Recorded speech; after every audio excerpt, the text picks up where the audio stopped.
Hey guys, today I'll be walking you through the assembly and unboxing of a Strongway 12-ton hydraulic shot press.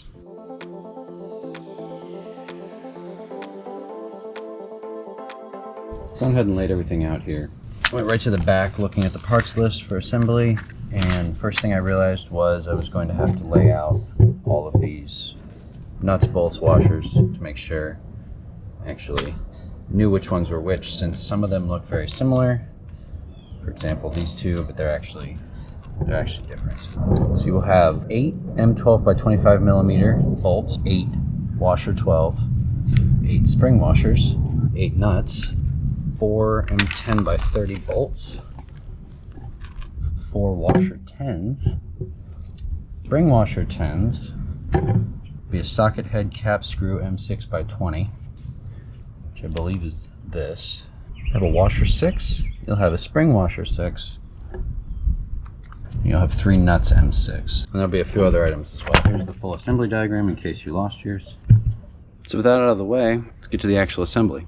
The first step will be building the base. And in order to do that, you'll take these L-shaped black bars, this triangle-shaped bar, put them up against each other. So you'll be taking the 4 skinnier bolts, the 4 spring washers, 4 flat washers, and 4 nuts.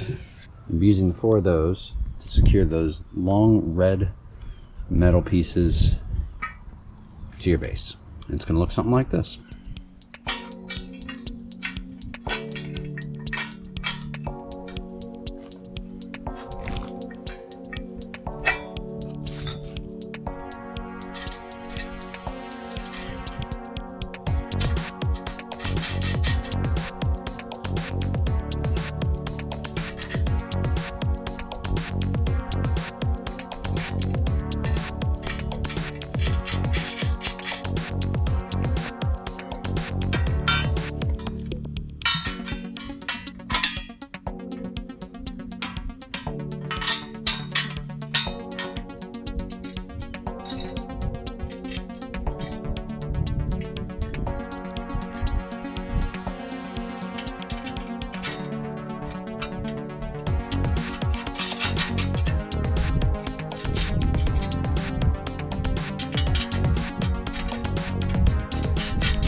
So I'm going to go ahead and leave most of the bolts mostly loose throughout assembly, just so I can tighten them all down at the end. Generally that works best when assembling tools like this, since sometimes they require some flex. Might not be the case here, but I'm just going to do it to be cautious. So next is the installation of the upper crossbeam. Just going to go ahead and take this up top, and we're going to use 4 of the larger bolts, along with washers, lock washers, and nuts as well. And the order on these goes washer, bolt, through the hole, lock washer, nut, and simply repeat that 1, 2, 3, 4, and 1, 2, 3, 4.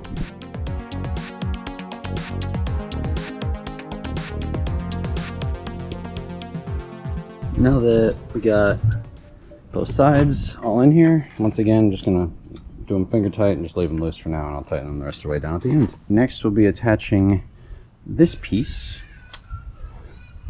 using the 2 springs. So we're going to take this, go ahead and slide it in between. I'm just going to place it at the bottom for now, and then I'm going to take the springs and just hook them in place. Other spring.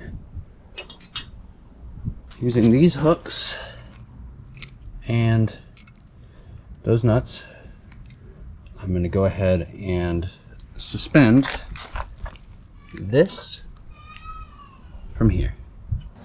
Drop these through and put them on a few turns. Just putting the nuts on the bottom there.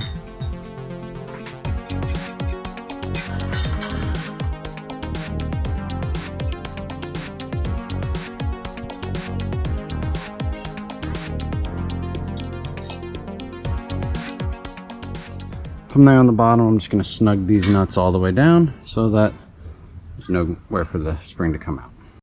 There we go, and so these bolts are snugged all the way up.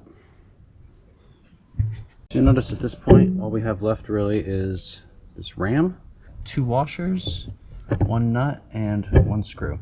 And so what we're going to do is take the bottle jack, slide it into position, and then that screw hole right there is where that final screw goes with the washer and the nut installed. For the ordering of this final screw, it goes screw in the top, and the order is washer, lock washer, and then nut.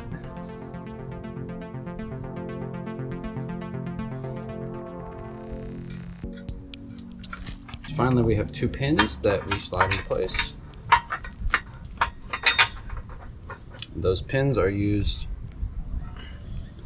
as a seat for the press.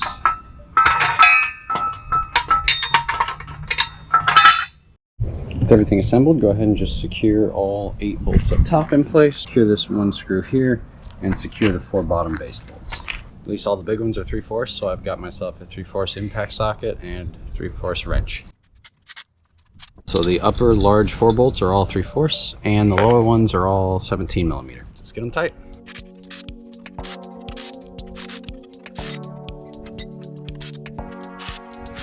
The final bolt here is an H316. Basically it's an Allen key. Go ahead and tighten that down. Next up, you'll see something that looks like this. Just go ahead and pop the ends off, and then you'll see one end is kind of smashed, and that is how your handle goes together. Take that handle and insert it in. So there's a bleed procedure that you're supposed to do before use. So first up, you have to take the other end of your jack handle and take it 1 full turn around, and then go ahead and pump 6 to 8 times. Turn it back to the closed position. You'll feel it grab when it can't turn any further. And go ahead and pump out to the maximum height of the rim. You'll see it going up there as you pump. You should have the jack at full extension. Carefully pinch this plug.